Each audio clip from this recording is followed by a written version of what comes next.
Ouais, on voit très bien, Fanny. Ok. Bonsoir à toutes et à tous. Bienvenue pour ce webinaire de la CPTS Noralier consacré aux pathologies infectieuses estivales. Le docteur Fanny Anthony Moumouni va nous faire un point d'actualité sur la situation infectieuse susceptible de concerner notre territoire et les conduites à tenir. Fanny, je te laisse la parole. Ok, merci Angélique. Je t'en prie. Bonsoir à toutes et tous. Merci d'avoir pris le temps de vous connecter. Même s'il fait super beau et que vous auriez préféré peut-être être en apéro ou en barbecue. Donc voilà. Je remercie la CPTS de me donner l'opportunité de parler de ces sujets que j'affectionne particulièrement. Euh, Je n'ai pas de conflit d'intérêt. Je rappelle juste que les schémas photos que vous verrez tout au long de ma présentation viennent soit de Santé publique France, soit de la SPILF, soit des collections du docteur Thomas Pierrepont ou du professeur Fabrice Simon qui travaille beaucoup sur les pathologies tropicales. Qui dit été dit période chaude, donc dit arbovirose. Qui dit été dit voyage, retour de voyage, donc paludisme. Et enfin, qui dit période estivale et automnale, dit infection à entérovirus, d'autant plus que notre centre hospitalier universitaire de support est également le centre national de référence des entérovirus. Donc, je vais quand même parler brièvement de ces entérovirus également. Quand on parle de d'arbovirose, on parle de virus véhiculés par des arthropodes, d'où le terme arbovirose, hein. C'est en anglais le terme arthropode-borne viruses. Donc, ces arthropodes hématophages, notamment les moustiques, tiques, phlébotomes, culicoïdes, vont transmettre le virus aux vertébrés, que ce soit des primates humains ou les primates non humains. Plusieurs familles ont été identifiées, environ 9, donc 4 principales, notamment les Flaviviridés du genre Flavivirus, avec euh, comme virus la dengue, la fièvre jaune, le Zika. On a également la famille des Bougnaviridae avec le virus de Crimée-Congo ou encore le virus de la fièvre de la vallée du Rift. Les Togaviridae avec le chikungunya et le Réoviridae avec comme seul membre l'orongo, le virus orongo, qui est moins connu. Voici le suspect présenté ici. Donc, c'est le moustique tigre qui est bien identifiable de par ses couleurs noir et blanc. C'est le moustique qui s'appelle Aedes. Il y a plusieurs espèces, notamment deux qui sont bien connues. Ce sont eux qui vont servir de vecteurs pour ces virus-là. Il y a deux types d'arboviroses. Il y a les arboviroses zoonotiques où l'homme n'intervient pas forcément dans le cycle ou de manière très anecdotique. C'est le cas du virus West Nile, TBE, Toxana, virus du Crimée du Congo. Ça ne veut pas dire que l'homme ne peut pas attraper ces infections-là. C'est simplement que l'homme, il n'y a pas de transmission interhumaine documentée. Alors que dans les virus non zoonotiques, là, l'homme est responsable de l'épidémie. C'est-à-dire qu'une fois que l'homme est infecté, il peut entretenir une épidémie et transmettre la virose à d'autres individus. C'est le cas de la fièvre jaune dont on ne parlera pas aujourd'hui pour la simple et bonne raison que il y a un vaccin qui est bien toléré, qui est obligatoire lorsqu'on voyage dans les zones d'endémicité, donc on n'en parlera pas aujourd'hui. La dengue, dont on parlera, le chikungunya et le Zika. Donc, sur le plan mondial, on estime que la dengue a une incidence de 96 millions de cas par an.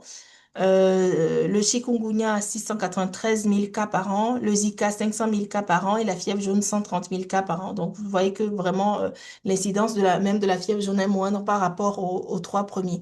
C'est des virus qu'on trouve essentiellement dans les zones tropicales et subtropicales. Sur le schéma de droite, il est vraiment, il m'a vraiment inspiré parce que quand vous voyez ce qui est en orange, c'est le taux de piqûre.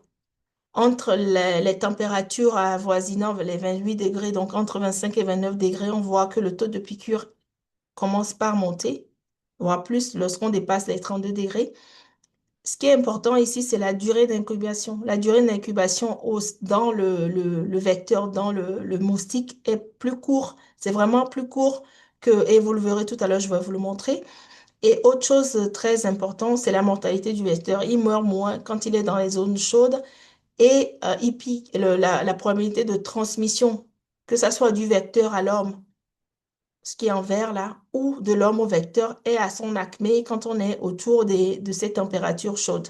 Donc là, en été, par ces temps qui courent, on est en plein dedans. Voilà. Je vous montre ici les cartes du monde et on voit que les trois virus sont superposables à quelque chose près, hein, la dengue, le chikungunya et le Zika. Concernant la France hexagonale, tous les ans, depuis les années 80 et encore plus dans les années 2000 maintenant, tous les ans autour de la fin juin, il y a un bulletin qui sort. Donc la semaine dernière, donc la semaine 26, ou il y a 2 semaines je crois, le bulletin est sorti le 1er juillet qui montre qu'il n'y avait pas de cas autochtones de chikungunya, dengue, Zika en France cette année. Par contre, il y a des cas importés, notamment 189 cas de dengue, dont 20 cas dans notre région, Auvergne-Rhône-Alpes. Et ces 20 cas proviennent d'où? Bon, d'ailleurs, ces 89 cas proviennent essentiellement des Outre-mer, donc Martinique, Guadeloupe et aussi la Thaïlande, pour ne citer que les plus importants. 62 cas de chikungunya. Sur les 62 cas de chikungunya, nous en avons 7 dans notre région. Ces 62 cas proviennent essentiellement de l'île Maurice et de la Mayotte. Et enfin, il n'y avait que 7 cas de Zika. Donc, nous, on n'en a pas dans notre région, mais en tout cas, sur les 7 cas de Zika, euh, la provenance est essentiellement l'Asie du Sud-Est et l'Afrique occidentale. Donc maintenant, de manière générale, comment est-ce qu'on peut éviter ces arboviroses? D'abord en luttant contre la piqûre du moustique, hein. Donc on se protège des vêtements amples puisque le moustique peut piquer au travers du vêtement, donc les vêtements qui collent pas la peau, les vêtements clairs puisque d'une, on peut repérer rapidement les moustiques sur les vêtements clairs et de deux, les vêtements clairs n'attirent pas les moustiques et les vêtements couvrants. L'utilisation de répulsifs, de produits anti-moustiques, de moustiquaires, de ventilateurs, climatiseurs, etc. sont également de bons moyens de se protéger contre les piqûres. Il y a le vaccin qui est proposé pour les personnes qui sont en zone d'endémicité ou qui voyagent, ça dépend des cas, on y reviendra. Et enfin, la lutte contre le vecteur lui-même, donc la lutte contre les adultes. Donc, il y a des zones où des pesticides sont employés. Ils sont très efficaces, bien sûr, mais souvent controversés. Il y a également une méthode plus douce qui est le, les, les, les pyrettes de Dalmatie. C'est une fleur qui contient une péritrine naturelle qui permet de lutter contre les moustiques adultes, mais il faut en planter énormément pour pouvoir avoir l'efficacité escomptée. On peut également lutter contre les larves et c'est ce qui est aussi fait, hein, notamment autour de l'hôpital. On évite de laisser les eaux stagnantes, on filme, on vide les réservoirs. Donc, l'idée, c'est vraiment de ne pas permettre la dissémination des larves qui vont se transformer en moustiques adultes. Maintenant, nous allons prendre ces trois arboviroses un par un pour essayer de voir comment est-ce qu'on les reconnaît, comment est-ce qu'on peut les gérer. On commence par le plus illustre, donc c'est la dengue. Je vous ai dit que c'était le plus fréquent. J'ai parlé tout à l'heure du bulletin épidémiologique en France et je disais que tous les ans, depuis les années 2000, on sortait ce bulletin. En fait, en 2004, le vecteur, donc l'Aedes albopictus, a été isolé pour la première fois dans le sud de la France, autour de Nice et de sa région. Et quelques années plus tard, donc en 2022, il y a eu la première épidémie autochtone de dengue dans Nice et sa région. Donc, il faut dire que, comme je vous l'ai montré sur la carte, la dengue existe un peu partout. Il y a très peu de zones qui sont exemptées. C'est une vireuse qui est endémo épidémique. euh, euh, c'est la plus endémo-épidémique, pardon, des arboviroses non zoonotiques. Une fois qu'on est infecté, on a une immunité définitive pour le type de virus infectant, mais pas pour les autres types de virus. Je reviendrai sur les virus. Le réservoir est humain. Les vecteurs, ce sont les moustiques Aedes aegypti et Albopictus, c'est les deux principaux vecteurs.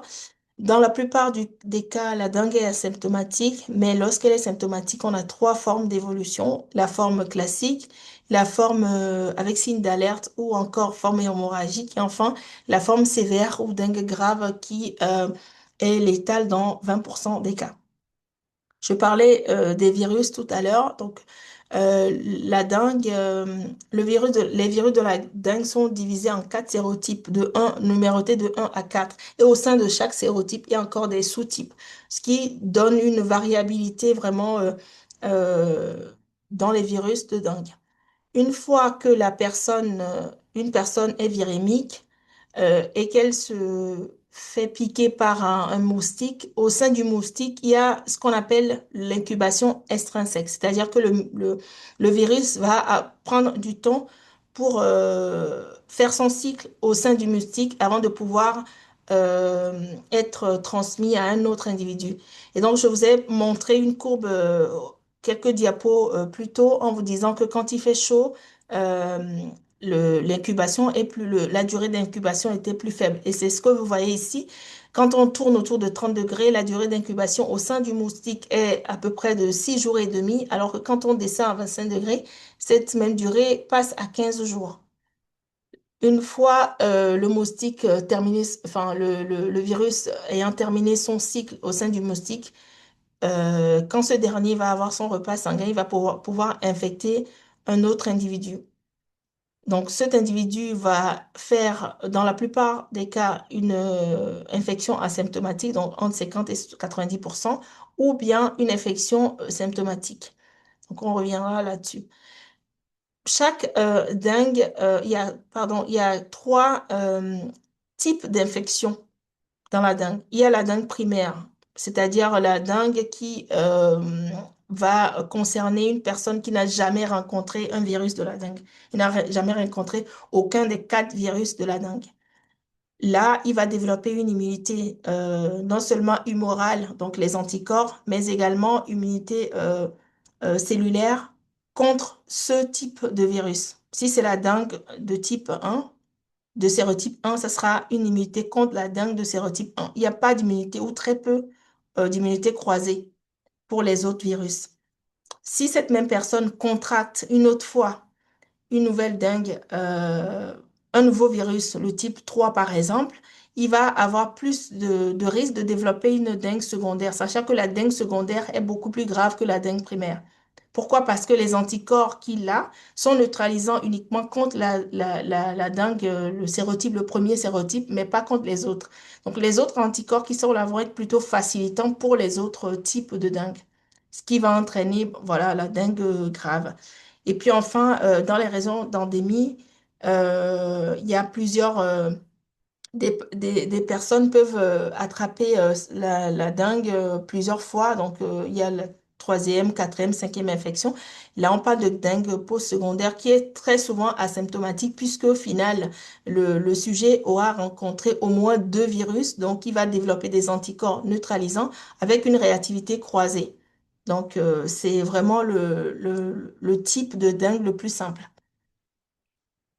Donc, souvent, quand on a une dengue primaire ou secondaire, on va passer par trois phases. Il y a la phase fébrile, la phase critique et la phase de récupération. La phase critique, c'est un syndrome viral aigu ou communément appelé un syndrome pseudo-grippal. C'est comme une grippe. Après 5 jours d'incubation, là, je parle de l'incubation intrinsèque, c'est-à-dire l'incubation au sein de l'individu infecté. Ça va durer 5 jours et après, il va développer un syndrome viral aigu avec fièvre. Mais ce qui est particulier ici, c'est que le début est brutal. C'est-à-dire que le sujet est capable de vous dire qu'il a commencé par avoir mal à la tête ou qu'il a commencé par avoir des myalgies ou qu'il a commencé par avoir sa fièvre le mardi 7 juillet à 20h20. Il est capable de vous dire ça parce que c'est tellement brutal et ce n'est pas insidieux, quoi. Il sait parce que c'est douloureux. Donc, cette phase fébrile va durer à peu près 3 à 4 jours. Il va y avoir une deuxième phase qui est la phase critique qui va évoluer soit vers la guérison, soit vers une dengue grave avec d'un 20% de décès. Quand on est sur cette deuxième phase, eh bien, il est important de regarder, de rechercher les signes d'alerte pour pouvoir anticiper la survenue possible d'une dengue grave. Il faut remarquer que la dengue, que ce soit grave ou non grave, peuvent guérir, hein. Il n'y a que 20% de décès. Et la troisième phase, c'est la phase de récupération où il y a une amélioration clinico-biologique, pardon, avec caractérisé pardon, par une éruption et un prurit plutôt palmoplantaire, un érythème diffus et une augmentation des plaquettes. Je vais vous parler des plaquettes tout à l'heure. Donc, quand vous avez un patient suspect de dengue, c'est-à-dire un patient qui revient d'une zone où il y a la dengue, qui vous dit que de manière brutale, il a commencé par avoir des céphalées, fièvre, douleurs musculaires, troubles digestifs, eh ben, vous pensez à la dengue.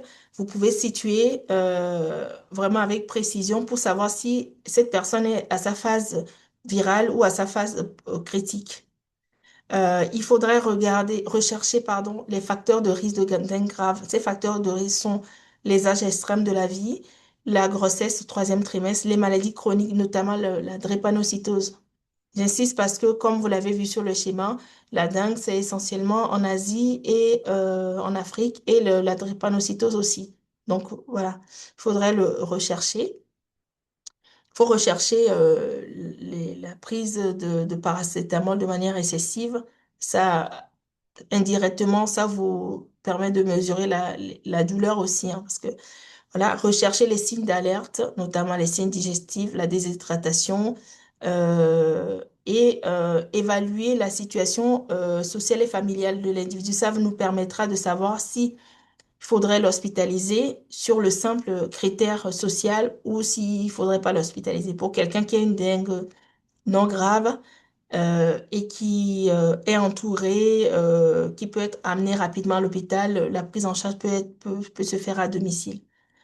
Un examen clinique est réalisé de manière standard comme pour tous vos patients et un bilan biologique standard avec NFS. Et ce que vous allez regarder surtout sur la NFS, c'est le taux de plaquettes et l'hématocrite parce que ces deux éléments ont une valeur pronostique.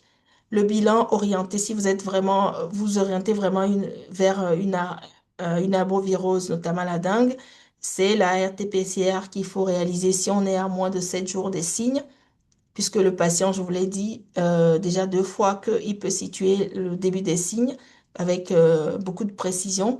Il y a également l'antigène NS1 qui est l'antigène de surface du virus qui est aussi réalisé. Le problème, c'est que quand il est positif, c'est bien, mais quand il est négatif, on ne peut pas éliminer la dengue.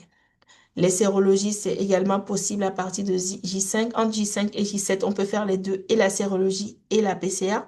Généralement, on rajoute aussi des hémocultures puisqu'il y a la fièvre, parce qu'une co-infection bactérienne ne peut être exclue. Ici, l'imagerie va vous permettre juste de chercher les signes de gravité, notamment la cholécystite avec l'épaississement de la paroi vésiculaire, par exemple, ou des épanchements abdominaux.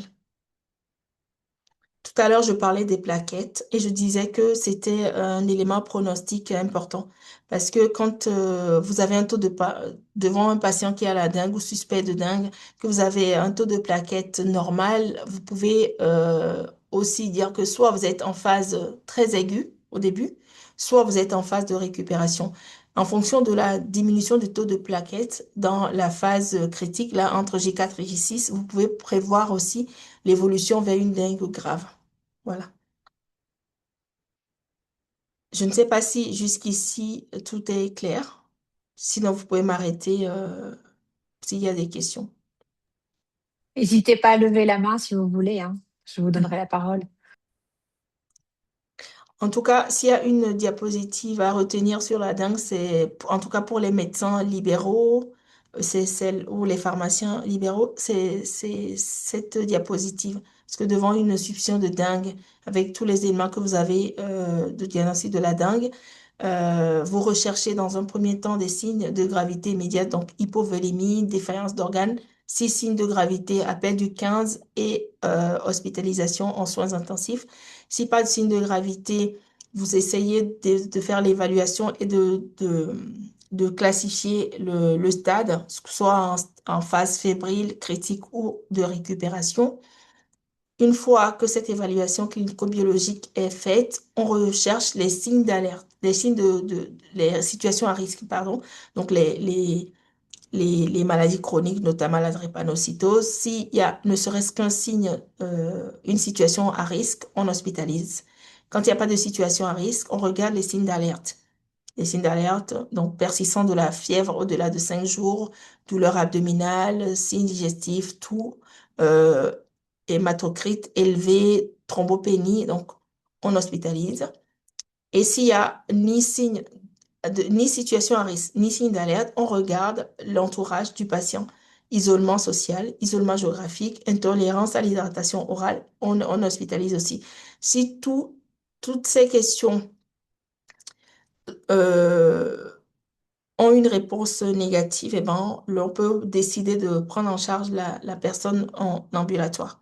Donc, en ambulatoire, c'est essentiellement les antidouleurs, sachant qu'il faut éviter l'abus de paracétamol, en rester en dessous des 3 grammes par jour, l'hydratation, la surveillance clinico-biologique tous les 2 jours.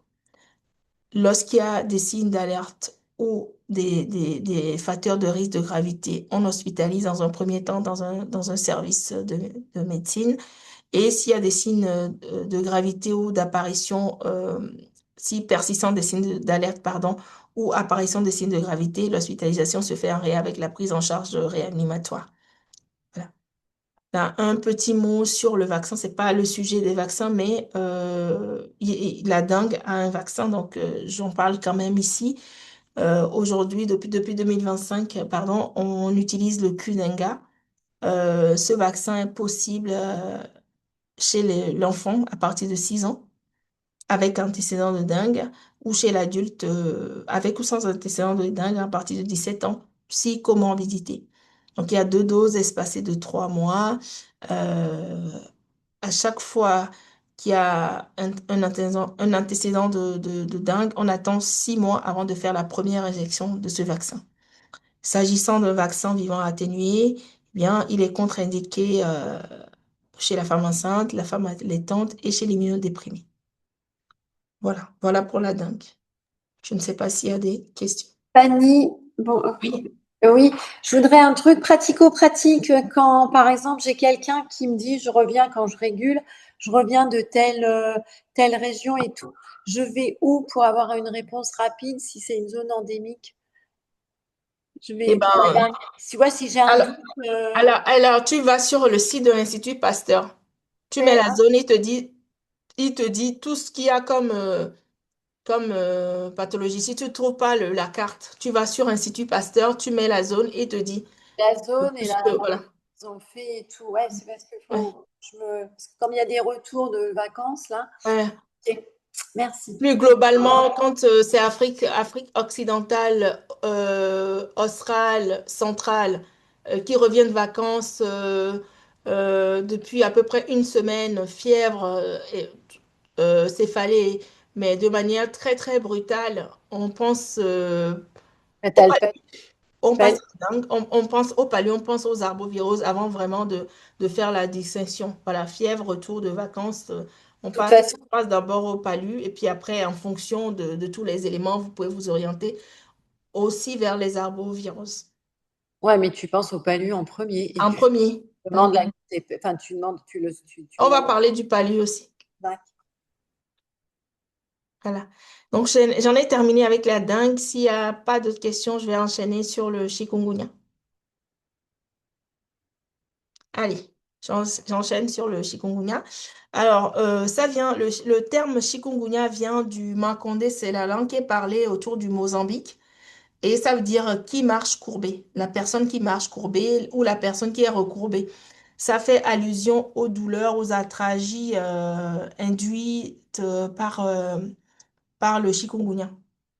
Je l'ai dit tout à l'heure, je rappelle, c'est un virus ARN, Togavirus, essentiellement retrouvé en Afrique et en Asie, mais aujourd'hui, trois continents sont menacés. Il y a l'Amérique, l'Australie et l'Europe du Sud, qui sont également menacés par le chikungunya.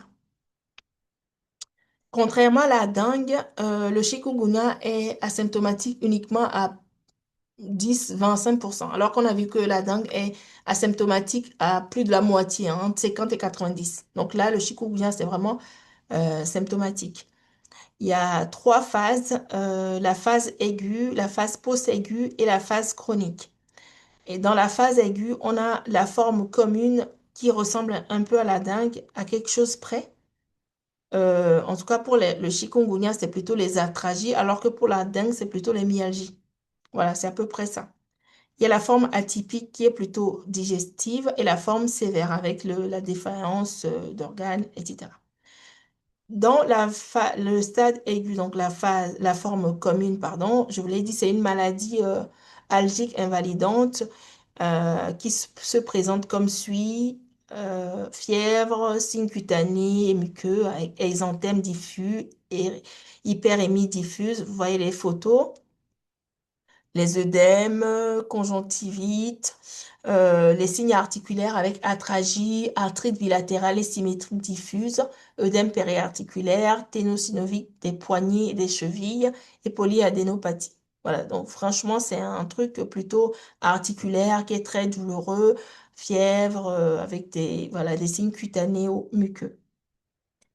Dans la forme atypique, on a plutôt nausées, vomissements, diarrhée, douleur abdominale, névrite optique, rétinite, épisclérite, les dermatoses bulleuses, ulcération cutanée, encéphalite, myélite, syndrome de Guillain-Barré.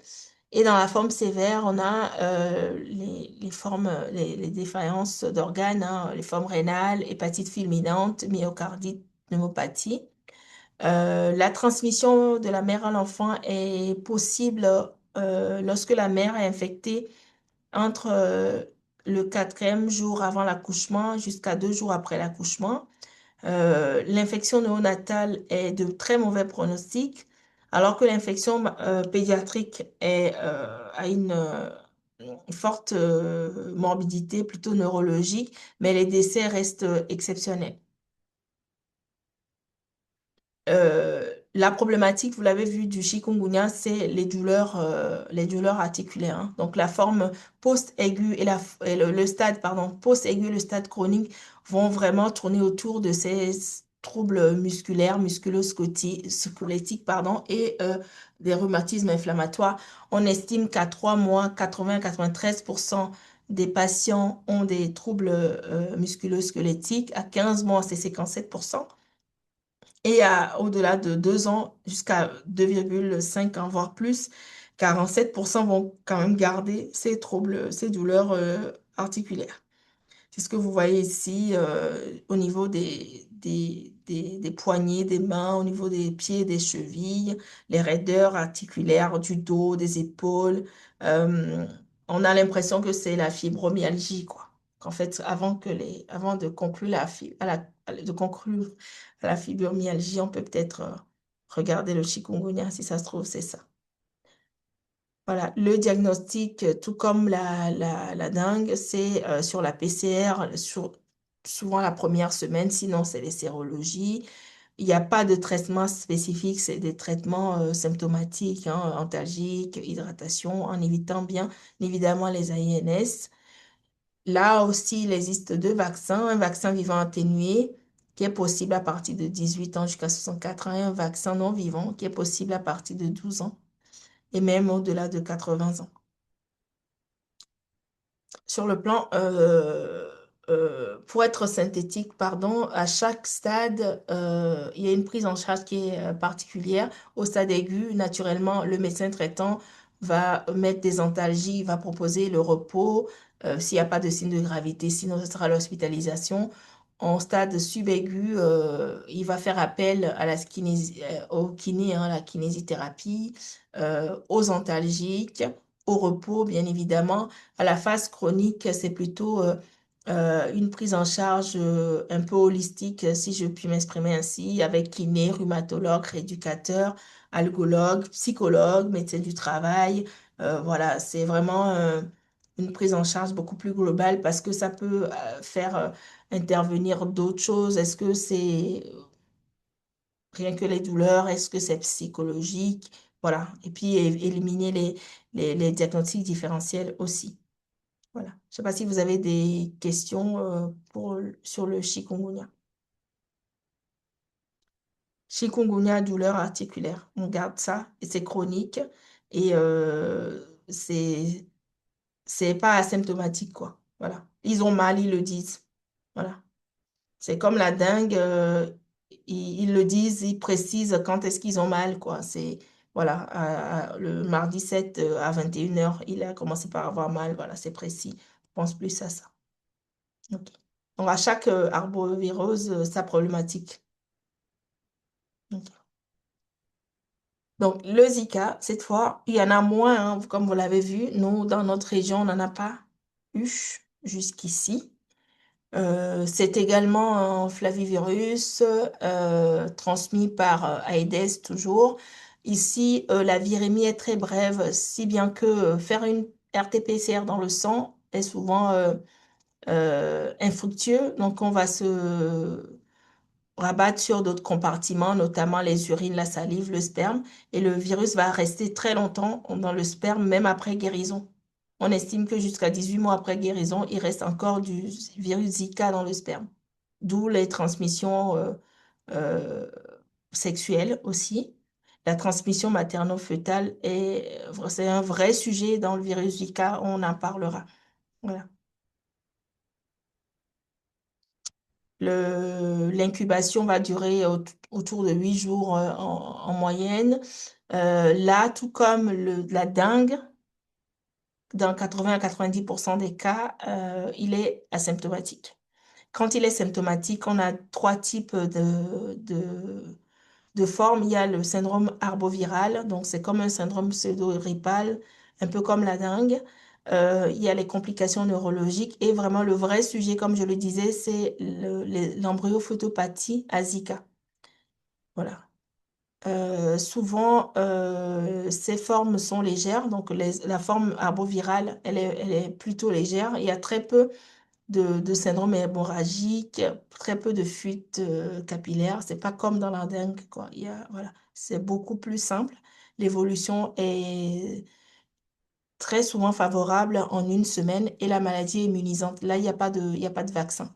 Une fois qu'on a fait une Zika, ben, on est immunisé contre le Zika. Ce n'est pas comme comme la dengue. Donc, le syndrome arboviral, donc le début, contrairement à la dengue, est insidieux. Donc, il ne peut pas vous dire, voilà, c'est pas aussi tranché que dans la dengue. Euh, les patients ont une asthénie, fièvre, céphalée, atragie, myalgie, polyadénopathie. On a les mêmes signes sur les trois, mais c'est pas les mêmes intensités. Toux, rhinorrhée, nausée, diarrhée, conjonctivite. Là, il y a plus de conjonctivite quand même que dans les deux premières arboviroses. Éruption cutanée avec prurite. Là, si vous vous souvenez, dans la dengue, le prurite et l'éruption cutanée arrivent en phase d'amélioration, arrivent quand tout va bien. Alors que dans le chikungunya et le Zika, ça fait partie vraiment de la phase infectieuse. Je vous disais que l'évolution était favorable en une semaine, il persiste quand même une asthénie. Comme dans la plupart des viroses, même quand on fait une simple grippe, on est un peu fatigué quelques semaines après. Les complications neurologiques, syndrome de Guillain-Barré, diplégie faciale, neuromyélite optique, cérébellite, encéphalite, méningoencéphalite, diagnostic par RT-PCR et sérologie. RT-PCR surtout dans les urines, la sérologie un peu plus tardivement, ça arrive plutôt autour de J10, J12, et encore, euh, l'évolution va être favorable en dehors des facteurs de gravité. Je reviens sur la drépanocytose, tout comme pour la dengue. La vraie problématique dans le Zika, c'est l'embryophotopathie. On le retrouve à peu près dans 0,1 à 16% des cas lorsque l'exposition a eu lieu au premier ou au deuxième trimestre de grossesse. C'est décrit essentiellement au Brésil et en Polynésie. Il y a deux types d'embryophotopathie. Il y a le Zika congénital avec microcéphalie. Vous voyez comment le bébé a une petite tête. On a l'impression on a coupé une partie de la tête. Proéminence de l'occiput. Le derrière est bien, voilà. Les calcifications intracrâniennes, on les voit là, à l'échographie. Le pied beau et l'arthrogyrose, vous le voyez, c'est vraiment un bébé complètement déformé. Et puis le syndrome de destruction du cerveau fœtal, donc avec chevauchement, là, je n'ai pas les photos, chevauchement des sutures crâniennes, proéminence de l'occiput, je vous l'ai montré, anomalie neurologique majeure. Donc, le tout, c'est de savoir comment on fait quand on a une femme suspecte de Zika. C'est ce que Valérie va me demander. C'est ça, hein? Bon, Je souhaite pas, mais bon. oui, non, mais je crois que tu ne le verras pas parce que c'est pas trop vers chez nous. Mais bon, ça fait partie des arboviraux dont j'en parle aussi.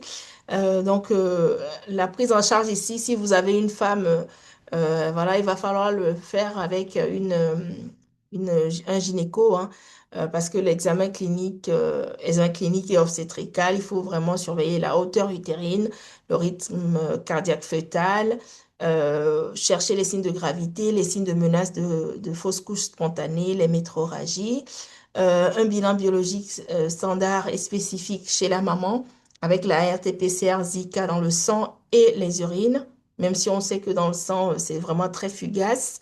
Rechercher le diagnostic différentiel, notamment la listériose, la dengue et le chikungunya, puisqu'on a dit qu'il y a aussi la transmission materno-fœtale de ces deux autres arboviroses. Euh, il n'y a pas que les arboviroses dans les viroses de la femme enceinte. Il y a le CMV, qui est vraiment très dangereux aussi, et puis la toxoplasmose congénitale, qui est aussi dangereux. Mais là, on sait y faire, puisque tous les mois, on va leur faire des sérologies, si elles ne sont pas immunisées, pour être sûr qu'il n'y a pas d'infection pendant la grossesse. Il n'y a pas de traitement spécifique de la femme enceinte. Par contre, s'il y a nécessité de faire un amyosynthèse, on va pouvoir le faire à partir de la 22e semaine d'aménorrhée et à peu près 3 mois après la phase aiguë. On ne va pas le faire pendant la phase aiguë. On va pouvoir réaliser, et si et seulement si, pardon, la PCR est négative dans le sang et dans les urines maternelles. Parce que si on a déjà le virus quelque part dans l'urine qui n'est pas invasif et dans le prélèvement, pardon, n'est pas invasif, ou dans le sang qui est moins invasif que la myosynthèse, et bien voilà, on évitera la myosynthèse et ce serait tant mieux. Les sérologies avec test de neutralisation sur le sang maternel sont proposées aussi. Mais là, c'est proposé dans les CNR, hein, notamment le CNR des arboviraux, je rappelle, c'est dans le sud, c'est à Marseille. C'est l'IHU à Marseille, là où travaillait Didier Raoult. C'est où travaille, je ne sais pas s'il est toujours là. En tout cas, c'est là où il y a le CNR des arboviroses. La surveillance, eh bien, ça se fait par la mesure de la biométrie céphalique de manière mensuelle. Donc, on vérifie lorsqu'on est inférieur au cinquième percentile, on demande un avis spécialisé. En dessous de troisième percentile, non seulement on demande l'avis spécialisé, mais on propose aussi une IRM pour bien regarder s'il n'y a pas de signes de malformation neurologique et prendre une décision sur cette grossesse. Euh, Protection antivectorielle, ça c'est valable pour toutes les arboviroses. Le diagnostic, on en a parlé. Et lorsque l'enfant naît d'une mère ayant une infection Zika, la surveillance pédiatrique doit être bien adaptée à au contexte clinique. Donc, pour faire la synthèse sur les trois arbovirus dont j'ai parlé, vous voyez à peu près les mêmes signes, hein. La fièvre habituelle sur les trois, l'éruption à différentes phases. Au début, pour le Zika et le chikungunya, plutôt en phase euh, d'amélioration, pardon, pour la dengue. Les douleurs orbitaires, c'est essentiellement dans le Zika et aussi dans la dengue, puisque c'est très douloureux, la dengue. Les myalgies pour les trois, mais surtout pour la dengue. Les altralgies plutôt pour le chikungunya, etc. Je vous laisse regarder. Oui, une chose, la thrombopénie. Alors, la thrombopénie, j'en ai parlé sur la dengue, qui est un élément pronostic. C'est plutôt fréquent autour de J4, J5 pour la dengue, alors que c'est précoce et modéré sur le chikungunya. L'évolution, alors la chronicisation du chikungunya qui est caractéristique, hein, et puis les autres, voilà, il n'y a pas à part l'asthénie, il n'y a rien de plus quand les personnes guérissent, elles guérissent, quoi. Voilà, pour les trois arbovirus. Des questions? Bon, c'est clair Petite au question, moins? Fanny, bon, c'est très clair. Bon, même s'il y a effectivement pas mal de spécificités, bon, quand le patient il arrive, je me demandais s'il y a un panel, enfin, où tu recherches plusieurs choses à la fois, de maladies tropicales. Euh, Oui, et il y a un panel et on nous l'avait proposé. Alors, dans le labo à Moulins, on l'a pas. On nous l'a proposé, on aurait pu le monter, mais on n'a pas eu la possibilité de le monter, oui. Il y a des panels PCR arbovirose qui vont chercher PCR Zika, ça cherche dengue, chic, Zika. Je pense qu'ils doivent chercher aussi l'encéphalite japonaise, je ne sais plus. En tout cas, il y a des panels comme ça. Nous, on l'a pas ici, puisqu'on en a très, très peu. C'est toujours le problème quand on n'a pas énormément les demandes, quand on monte les examens, on les monte un peu à perte, quoi, si je puis m'exprimer ainsi. Donc on l'envoie. Et dans le CNR, ils font des panels de pas mal d'arboviroses. Et aussi, il faut savoir que aujourd'hui, on n'a même plus besoin de faire des ciblages, hein. Quand tout revient négatif, on peut lancer des panels larges, un criblage large qui va amplifier tout ce qu'il va trouver. Donc, ouais. ok. Et autre petite question, j'avais lu quelque part que pour la dengue justement, que les personnes qui font une infection après s'être vaccinées, que parfois un peu comme tu avais dit sur la dengue secondaire, qui pouvait avoir des réactions plus importantes, enfin des formes plus graves. Oui. Euh, voilà, je veux savoir un peu ce que tu en pensais. Alors, généralement, c'est que les gens sont vaccinés alors qu'ils n'ont pas la dengue. Et ça, ces réactions étaient vraiment euh, poussées avec l'ancien vaccin, là, enfin l'ancien, le dengue vaxia, celui qu'on utilise moins. Maintenant, c'est le Qdenga qu'on utilise. C'est pour ça que sur ce vaccin-là, c'était vraiment clair qu'on on vaccinait uniquement les personnes qui ont un antécédent de dengue. On va aller, soit on peut dater la dengue, soit on fait une sérologie dengue. Et c'est quand la sérologie est positive qu'on va pouvoir les vacciner. Là, sur ce nouveau vaccin, le Qdenga, bon, l'idéal, c'est de vacciner ceux qui ont déjà eu un antécédent de dengue, mais dans la fiche du produit, on peut vacciner les personnes qui sont à risque de faire des formes graves, qui ont plus de 16 ans, même s'ils n'ont pas d'antécédent de dengue. Et en fait, comme c'est des personnes, la vaccination n'est pas proposée bon, spontanément comme ça ici en métropole, mais dans des zones où il y a l'endémicité de dengue, euh, on va le proposer, mais dans des périodes interépidémiques, pas dans les pics, puisqu'on a l'impression on suppose que puisque 90%, 50 à 90% des dengues sont asymptomatiques, il y a de fortes chances que plusieurs personnes aient la dengue. Donc on attend un peu que l'épidémie passe et là on vaccine les gens en se disant que la probabilité est forte qu'ils aient eu la dengue pendant l'épidémie là, puisqu'il y a des formes asymptomatiques. Très clair. Merci pour la question. Pascal, salut, t'as une question? On n'a pas ton micro, On n'a Pascal. pas trouvé.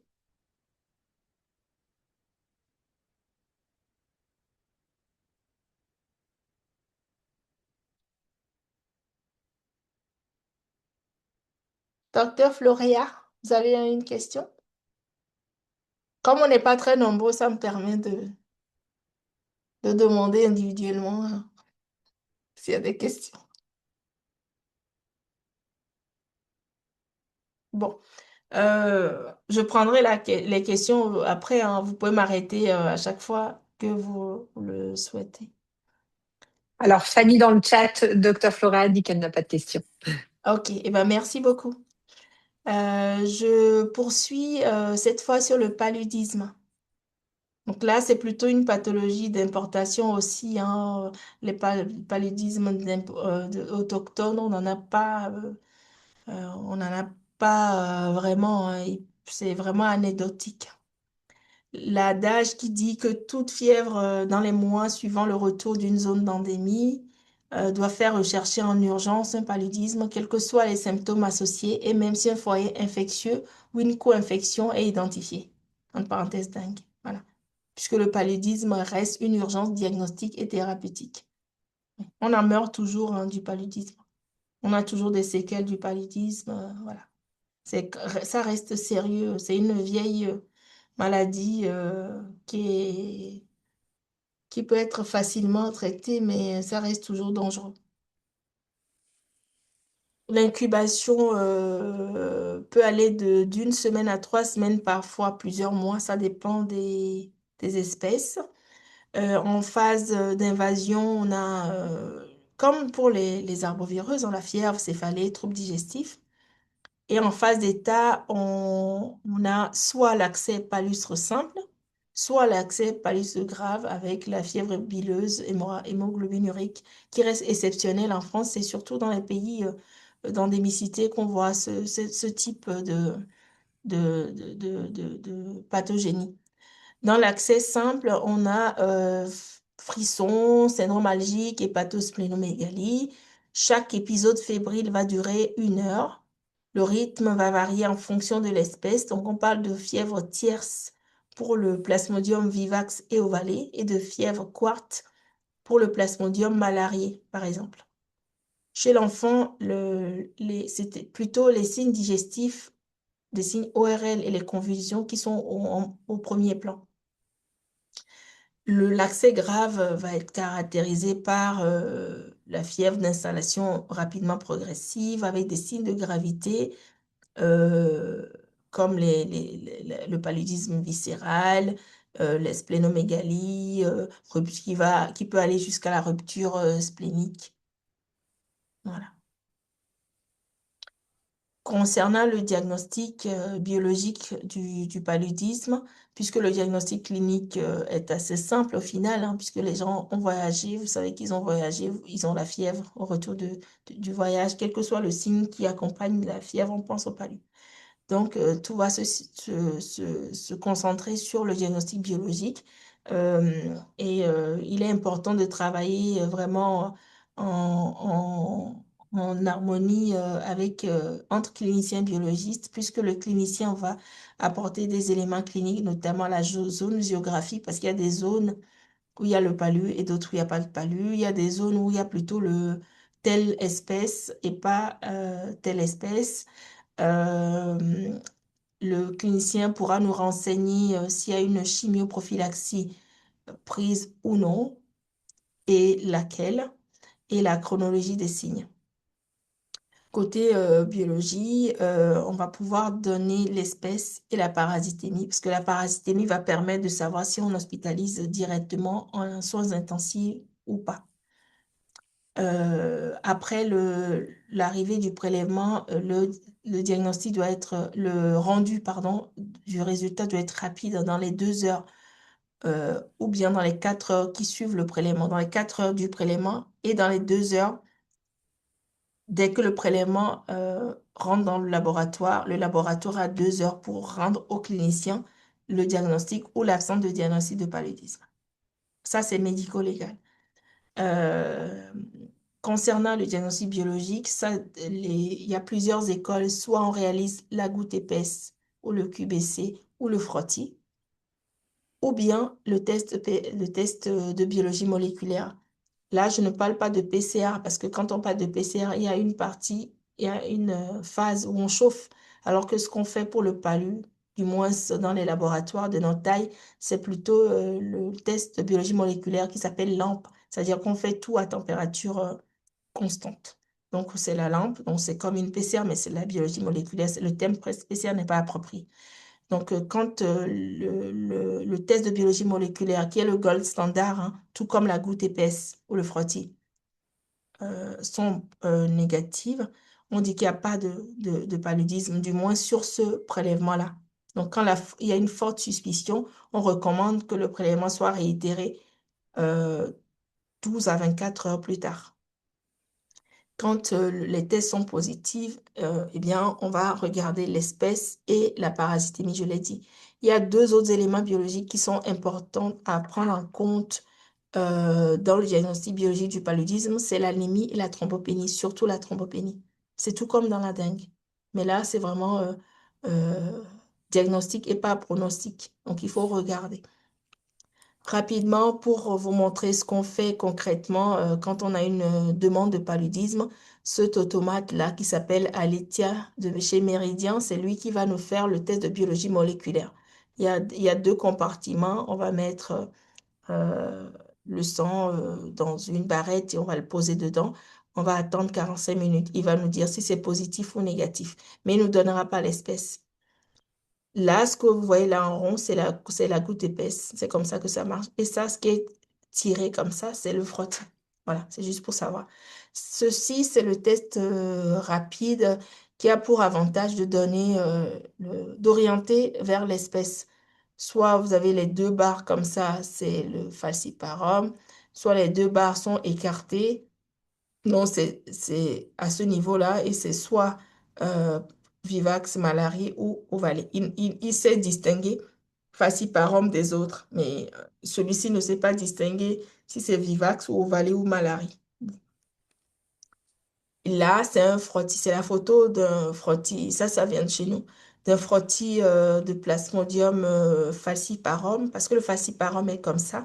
Les globules rouges qui sont infectés ont la même taille que les globules rouges non infectés. Vous voyez, c'est la même taille. Et puis, on a le parasite en bagage chaton à l'intérieur, pardon. Alors que là, quand vous voyez ici, sur le malarié, le globule rouge infecté semble plus petit que le globule rouge qui n'est pas infecté. C'est la caractéristique du malarié. Et là, c'est l'ovalé ou le vivax. Les deux se ressemblent beaucoup, mais ici, c'est un ovalé. Voilà.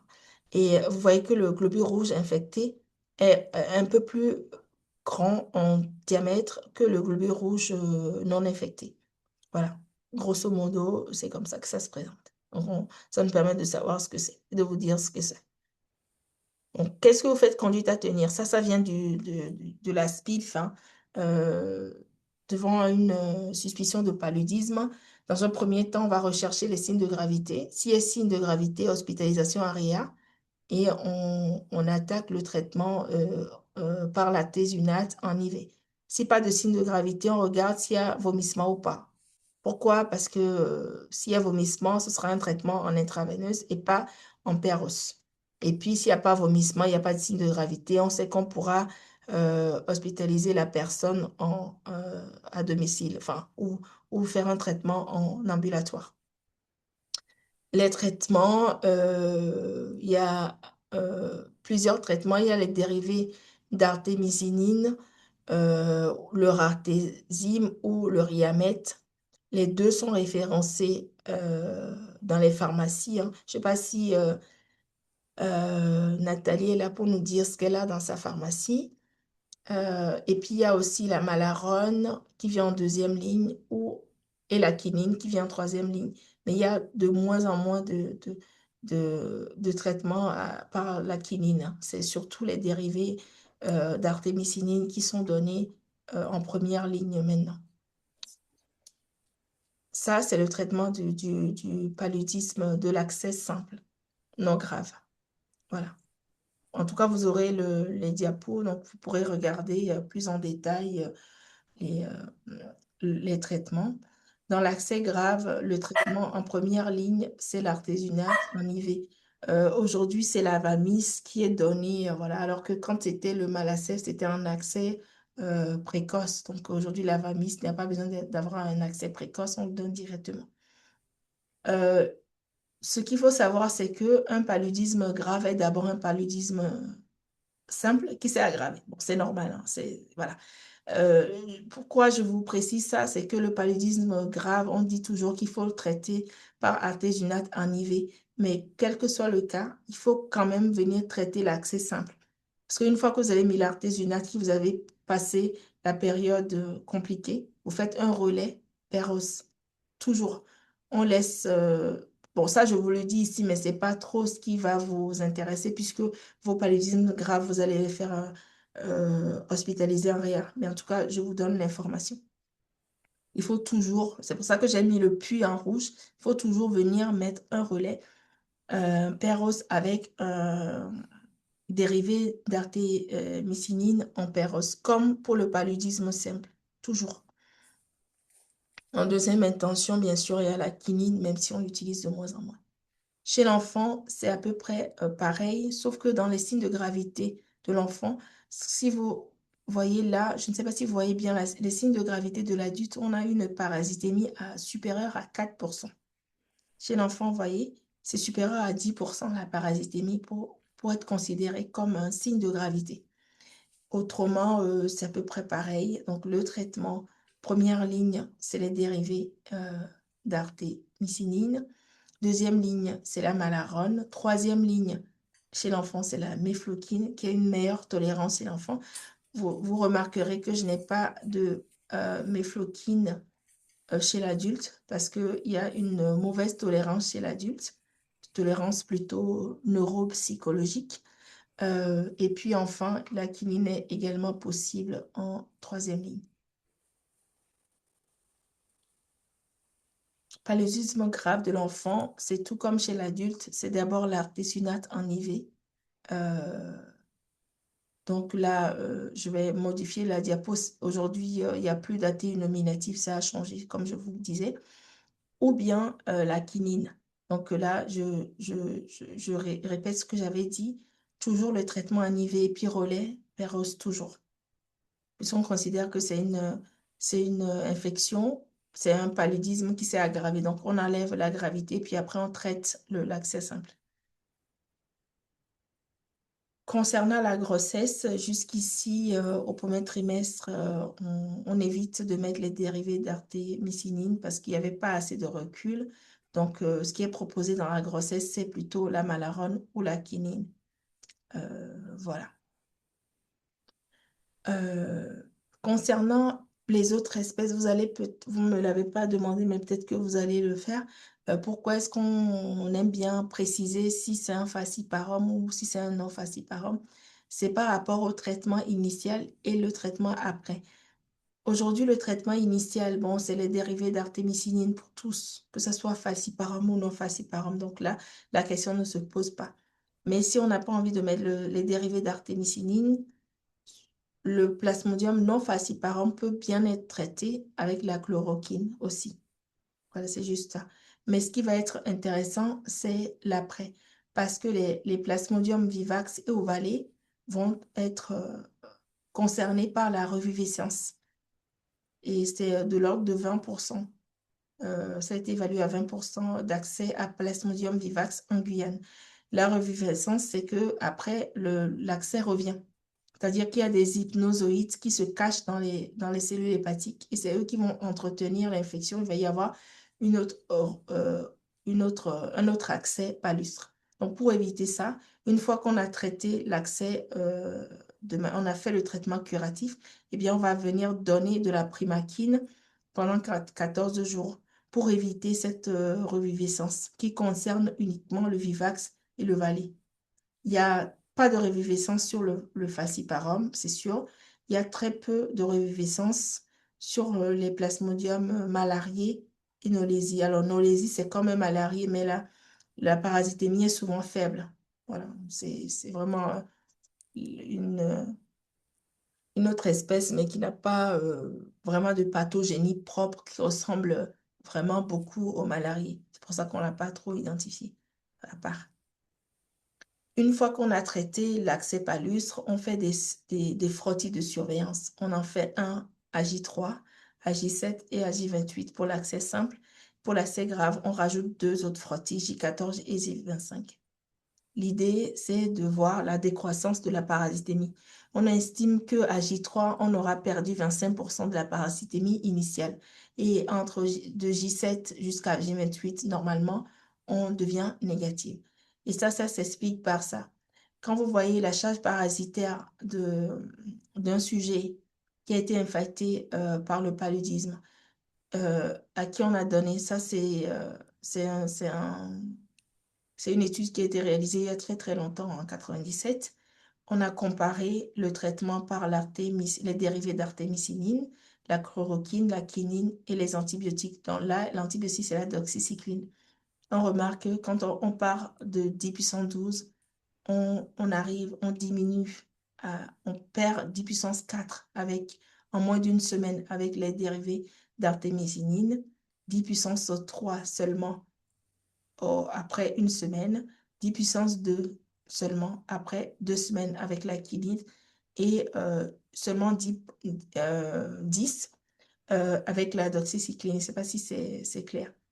L'idée, c'est de voir l'efficacité de ces différents traitements et on voit bien que les dérivés d'artémisinine sont les plus efficaces, en tout cas en ce qui concerne le traitement des paludismes à plasmodium, que ce soit d'ailleurs, que ce soit falciparum ou non falci aujourd'hui, eh ben, c'est les dérivés d'artémisinine, sauf contre-indication, notamment le premier trimestre de grossesse, où on a encore quelques réserves.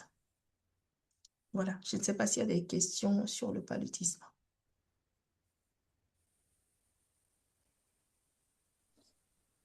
J'ai posé une question, Fanny, Oui, bonjour sur le Nathalie. chat. Bonjour. Ah, tu le chat. Comment on voit les questions du chat? C'était tout simplement quand tu fais les injections, ok? Après, tu passes en par voie orale. Tu donnes quoi par voie orale? J'ai pas compris. Tu donnes, comme un accès simple, tu donnes Riamet ou Eurartésime. En fait, tu reviens traiter l'accès simple. Tu donnes exactement. Par exemple, normalement, le traitement du palu dure 7 jours. D'accord. Ouais, parce que Quand c'est je le palu connais pas simple. du tout je connais pas, moi, l'artémisine, là. Nous, on vend que de la prophylaxie, on vend que de la Malarone, du Lariam pour les enfants. Et tu vois, Ah, nous, c'est. ouais, mais en tout cas, à l'hôpital, nous l'avons à l'hôpital, on l'a référencé. On a référencé les deux dérivés, le Rartésime et le Riamet. On a les deux. On a aussi maintenant la Vamis, qui est le traitement en intraveineux. Ok, mais je connaissais pas. Ouais. Ouais. Merci. De rien. Voilà. Hmm. Je sais pas s'il y a d'autres. Oui, Ouais, dis-moi. Tu avais une question, Tammy? Ah, oui, oui. Je pensais que quelqu'un d'autre voulait poser une question en même temps. Petite question. Je crois que tu disais que tous les médicaments finalement allongent l'espace QT, donc tu leur fais systématiquement un ECG avant de la prescrire, du coup. Oui. En tout Même, cas, les dérivés, surtout même la quinine aussi, hein. Les dérivés, je ne sais pas, il me semble que je l'ai mis quelque part, je ne sais plus. Les dérivés d'artémisinine, oui, allongent le QT, effectivement. ouais, donc même pour quelqu'un qui aurait un traitement ambulatoire, il faut quand même qu'il passe aux urgences ou quelque part, au moins faire un ECG, quoi. Oui. Après, j'ai envie de te dire que si c'est un accès simple, le traitement dure 3 jours, hein. Donc,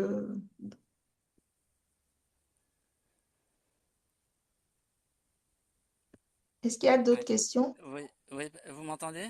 Oui, Ouais, moi, j'ai aussi une question sur la prophylaxie. J'ai un couple qui part en Tanzanie et à l'épouse, on a prescrit de la doxycycline à 200 mg par jour. Ça m'a étonné. Voilà. Donc j'ai appelé le centre de vaccination. On m'a dit que vous donniez plus de la Malarone, oui. hein, ouais. Et la doxycycline, ça se prescrit à quelle dose? Alors, le problème, c'est 200 hein, matin et soir. Le problème de la doxycycline, c'est Ouais, que il faut commencer une semaine avant jusqu'à 3 semaines après. ouais, Là, je suis en train de vous chercher. Alors, ça doit être celui-là, non? Les prophylaxies. Je l'avais fait aux internes. J'avais fait un cours aux internes sur le palu pour vous montrer les prophylaxies anti-palu. Je ne l'avais pas mis dans celui-ci, mais je vais vous le chercher, je vais vous le projeter aussi. Euh, oui, la Malarone, c'est beaucoup plus simple parce que c'est la veille du départ, ouais, tout le, tout le ouais. séjour et une semaine après. Alors que la doxy, c'est une Une semaine semaine avant et après. 3 semaines Ouais, c'est après. ça, ouais. Oui, c'est vraiment beaucoup, beaucoup, Ouais, beaucoup trop long. Et les gens, ouais. quand ils vont en vacances, ne suivent pas Ils viennent direct aux forcément très fêlettes? bien Ouais, la prophylaxie, hein. ouais, Donc, enfin, ouais, bousiller la doxy ouais, avec tout ce que la doxy nous apporte comme ben, la doxycycline, c'est un médicament, en tout cas pour ma part, je considère précieux parce que il fonctionne sur les infections bactériennes cutanéo-muqueuses, il fonctionne sur les infections ostéo-articulaires, un peu sur ben, pas un peu, hein, sur la syphilis quand les gens sont allergiques à la pénicilline. ouais. Bon, D'accord. c'est un Il faut médicament mieux qui le fonctionne réserver. super bien, Il vaut qui est mieux le bien, réserver. plutôt bien toléré. Il Comment? vaut mieux le réserver pour autre Voilà, chose. c'est ça. Hein. Donc, si on veut mettre la doxy, très bien, mais il faut qu'on le mette, enfin, qu'on soit sûr que les gens le prennent bien. D'accord. On n'est pas très sûr. Je suis en train de vouloir vous chercher pour vous projeter la prophylaxie. Alors, cours interne, je vais l'appeler palu.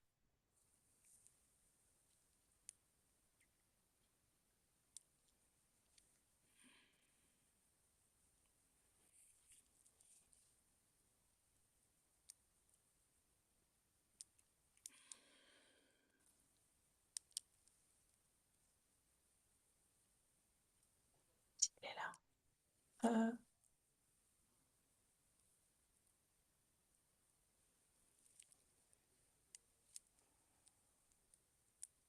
Je regarde, hein. Pour l'instant, je ne le trouve pas.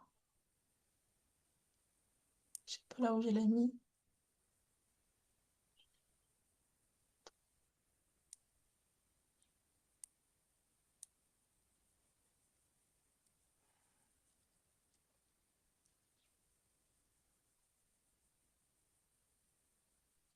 Ben, je le trouve pas. Si Ouais, jamais je le c'est pas retrouve, grave. je Ouais. je vous l'enverrai, en tout cas la Ok. prophylaxie. Tu peux Ok, toujours le merci. faire passer, je l'enverrai en document Ouais, Ouais. joint. ouais, je vais le... Ok. Ouais. Merci. Alors, de rien. Là, je vais fermer ça.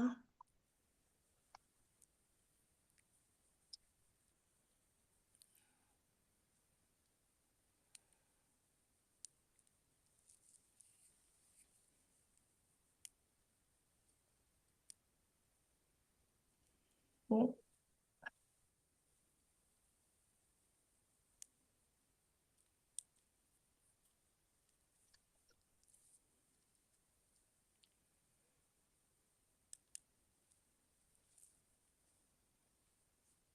Alors, vous avez toujours ma présentation?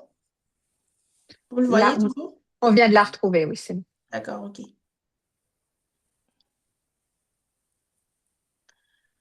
Alors, donc c'est...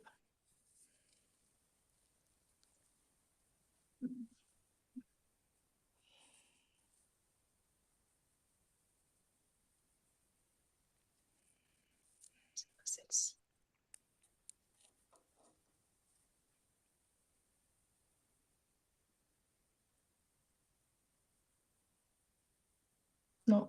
Alors, bon, écoutez, je vais essayer de le trouver parce que moi, je ne l'ai plus. J'en ai ouvert plusieurs aussi, bien que... Oui. Alors, celle que tu avais, Fanny, avait 53 diapos, si ça peut Oui, c'est t'aider. ça. Ouais, c'est ça. Ça, c'est le cours aux internes, je l'enlève.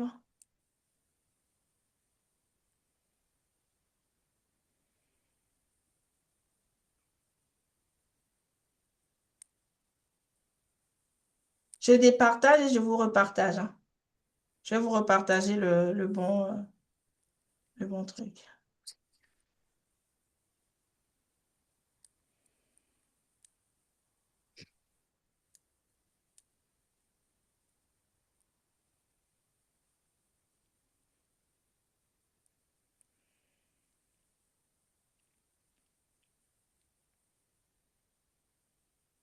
Voilà.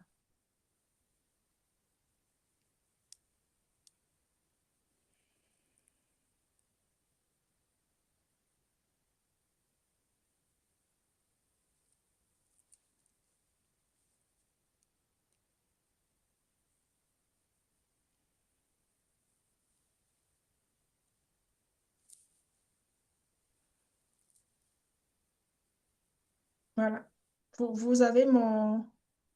Oui, Vous l'avez? Vous voyez quoi? Dites-moi. on voit avec le rapport de réduction parasitaire. D'accord, ok. Ok.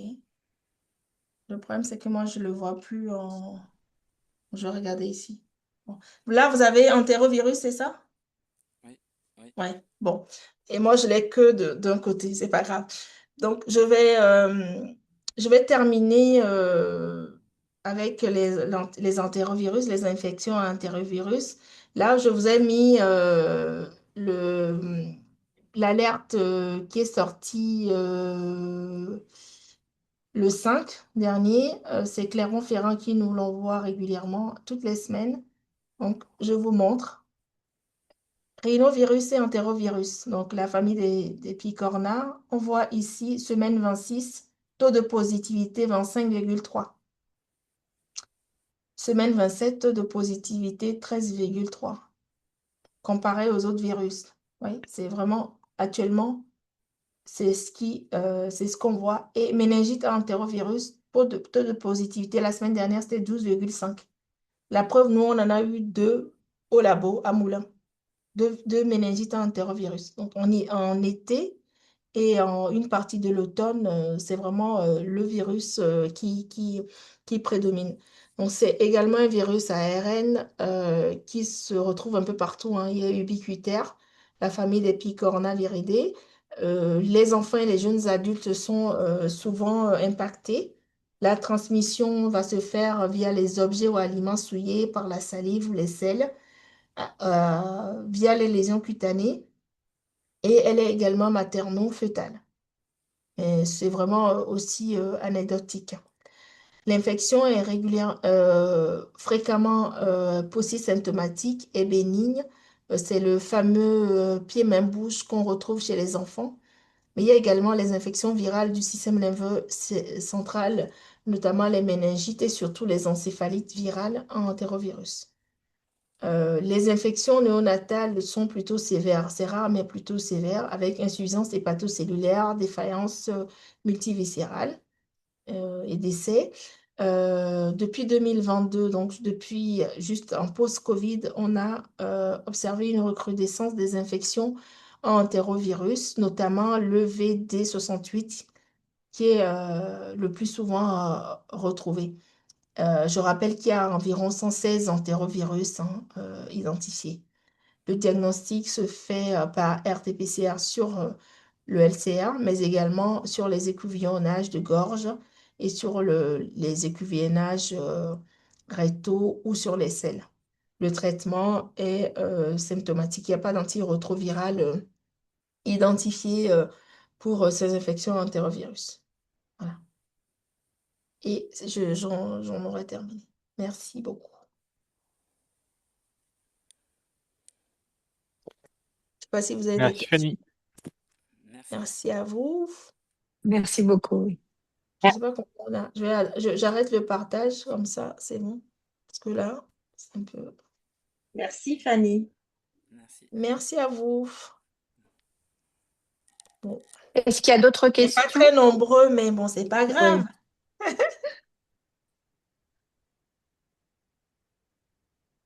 Est-ce que vous avez des Il y a- questions sur tout ce qu'on a dit là? Le diagnostic de palu, vous faites à l'hôpital de Moulins sur une année, par exemple? Pardon? Des diagnostics de palu à Moulins, à l'hôpital, vous en faites combien par an en À moyenne? peu près 3 ou 4. À peu Ah, près 3 ou 4, d'accord. généralement autour du mois de septembre. Là, j'en ai eu un en 2026. Là, c'est la semaine dernière, mais c'est négatif. L'an dernier, on a eu 3, il me semble. Ouais, on a généralement 3 et 4. On n'en a pas beaucoup, hein. C'est souvent les gens qui retournent au pays et qui reviennent. Voilà. Si moi j'aurais une question, Fanny, Oui. justement, tu sais, c'est pour la prophylaxie, pour les gens qui partent et tout, qu'est-ce qu'on fait? Et la durée, quand ils parlent que 7 jours, est-ce qu'il faut faire une prophylaxie? Alors, Ça ça va dépendre de l'endroit où ils vont, du pays, s'il y a palu ou pas. Ça va dépendre de là où ils vont vivre, si c'est en zone urbaine ou zone rurale. Ça dépend de beaucoup de choses. Est-ce que c'est des gens qui retournent régulièrement ou pas? Voilà. dépend. Mais si c'est des gens qui vont vivre, qui vont être exposés, puis la période aussi, si c'est la saison pluvieuse ou pas, il y a plus de moustiques. Si c'est des gens qui rassemblent tous ces facteurs, donc ils vont vivre en zone rurale, saison pluvieuse, etc. Même si c'est une semaine, on fait la prophylaxie. Que prophylaxie. Oui, Parce que là, j'en ai qui vont partir 2 mois, c'est le Congo. oui. Euh, euh, Congo, il y a le paludisme. Palu, donc 2 mois, je lui donne Malarone. Oui. D'accord. La veille du départ, tous Ouais, les la veille du jours, retour. jusqu'à une semaine du retour. Parce que tu as vu, l'incubation peut aller de 7 jours à 3 semaines, voire plus. Je sais pas si ça, ils vont accepter, mais bon, moi, Et je ça préfère. coûte cher parce que c'est pas remboursé. Ouais, Donc, ouais, moi, je donc, prescris. ça risque, oui. C'est pour ça que les gens ne prennent pas, hein. Il y en a plein qui disent oui, oui, oui, ou qui disent on l'a pris, mais ils l'ont pas pris. Oui, En, mais en réalité. il existe le générique de la Malarone maintenant, qui est beaucoup moins cher quand même. Oui, mais comme c'est pas remboursé, ça revient quand même cher. Parce que sur 2 mois, Pas Ah bah 2 mois. oui, surtout que c'est des boîtes de 12, je crois, donc il faut quand oui, même c'est ça. quelques boîtes, ouais. Donc, au retour, j'aurai à me méfier. Oui. Au retour, s'ils ont la fièvre, oui, il faut penser au palu. Mm. Et Merci. comme c'est le Congo, il y a les arboviroses aussi au Congo, hein. Et il n'y a pas l'Ebola là-bas Il y aussi? a l'Ebola aussi au Congo, oui. Oh là là. Je sais pas si j'irai, moi. Oh, si tu as envie, tu iras, mais tu resteras en ville, tu mettras tu feras attention, tu te protégeras. Tu as Palu, dit, tu feras tu as dit qu'il fallait arbovirose, tu s'habiller, sais faire maintenant. t'as dit qu'il fallait s'habiller en blanc, Oui, oui, en blanc. oui, oui, clair, quoi. Clair. Oui, comme ça, on voit le moustique se poser dessus. Et puis le Ah, blanc, les tenues claires n'attirent pas les moustiques, hein. d'accord. Et Oui. du coup, j'en profite aussi. Est-ce que du coup, tu as des essais peut-être avec l'artésunate qui a l'air plus efficace que la Malarone dans la prévention? Première question. Et deuxième question, c'est que pour des gens qui partent un peu plus longtemps, est-ce que la stratégie, finalement, bon, je le prends pas en prophylaxie, mais je me fais traiter dès les premiers symptômes est raisonnable pour les gens qui partiraient quelques mois où effectivement ça revient cher, quoi. Ah, le problème, c'est que si on est tout dépend, hein. On n'est pas sûr de faire un accès simple. Si on fait un paludisme viscéral, si on fait un accès grave, on fait un truc grave, voilà, c'est comme au casino. On peut jouer. Si c'est l'accès simple, il n'y a pas de souci. On va se traiter sur 3 jours, rien mettre, c'est bon. Comme ça, on évite d'acheter la Malarone. Sachant que c'est pas les mêmes doses, hein. La Malarone en prévention c'est pas la même dose que la Malarone en curatif, hein. Je pense que ça a dû enfin, être dans un des. Hmm. J'ai Et, dû le mettre quelque part sur les diapos. Ouais. et l'artésunate en prévention? Eh ben non, parce que c'est pas dans les stratégies de prévention. Il faut vraiment que je vais le trouver là en faisant comme ça. Ouais, mais je me demandais du coup s'il n'y avait pas peut-être des essais en cours, puisque ça semble plus efficace comme ça. Je ne sais pas s'il y a des essais en cours, mais pour l'instant, à ce jour, à date, c'est pas dans la stratégie de prévention. C'est plutôt les autres là Ouais. que j'ai cités.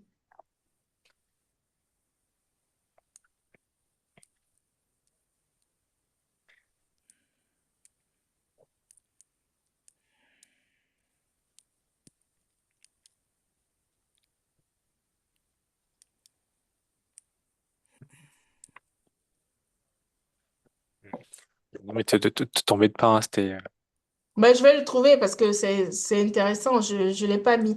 Je l'avais dans une des présentations des internes. Je ne trouve pas sur mon ordinateur, mais Trop de présentations. trop de présentations tue les présentations. Merci beaucoup. Merci à toi.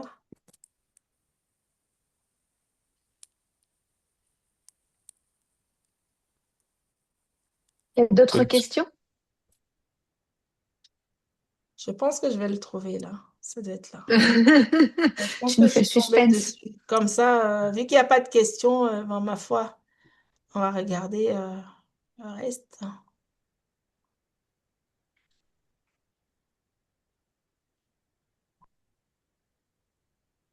Ouais, c'est ça. Alors, euh, partager. Vous le voyez? Est-ce qu'on voit, oui, oui, on voit, oui. Ouais. Pour le voyage, donc Malaron, euh, adulte, donc de 250, 100, donc un comprimé par jour, à prendre au cours d'un repas avec ou une collation lactée, 24-48 heures avant le jour de l'arrivée, à prendre pendant le séjour et une semaine après avoir quitté la zone de risque de transmission. Prescription limitée à 3 mois, peut-être envisagée si nécessaire chez la femme enceinte. Alors, on parlait de la doxy, Pascal. C'est ça, donc la doxy, adulte 100 mg par jour, à prendre pendant le repas, 1 heure avant, la veille du départ, pendant le séjour, et 4 semaines, non, c'est la veille du départ et 4 semaines après avoir quitté, donc un mois après avoir quitté la zone d'endémie. Voilà, voilà. Donc, il n'y a pas dans la stratégie, tu vois, ça date de 2024. Dans la stratégie, il n'y avait pas les dérivés datés. Le souci de la doxycycline, c'est quand même le soleil, hein, photosensibilisé. Hein. Bien sûr, tout à fait. Oui, c'est ça C'est aussi. ça Faut mettre qui est vraiment. SP50. Ouais, Ouais. oui, oui. Très juste. Merci, Nathalie. Ouais. Voilà. Ouais, Donc, super. Merci, merci Fanny. donc voilà, on voit hein, la Malaronne, voilà, la tolérance très bien tolérée, simplicité de prise. La doxy est très bien tolérée, mais c'est pas simple. Et le mefloquine, alors l'histoire de la mefloquine, c'est Christine Jacomé qui nous l'avait raconté. Une fois, ils ont prescrit quelqu'un aurait prescrit la mefloquine à un groupe d'amis qui sont partis en vacances. Alors, ils sont partis en vacances, ils se sont engueulés tout le séjour. En fait, ils ont fait une, des effets secondaires psy. Ils se sont engueulés pendant tout le séjour à cause de la mefloquine. Donc, à éviter la mefloquine.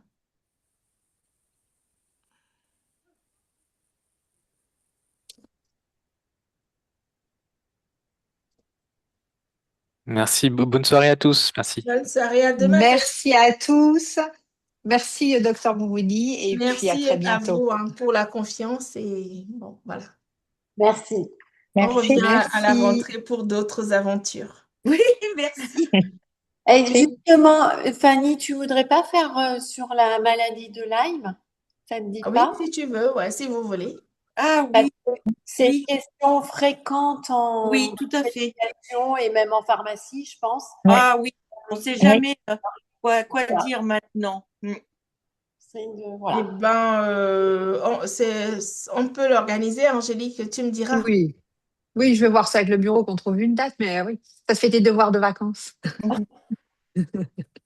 Et au retour de vacances, oui, en Voilà, plus on de fera ça à la ça, ce sera rentrée. la période où les gens vont en forêt, non, pour ramasser, je ne sais pas quoi, non, c'est pas ça?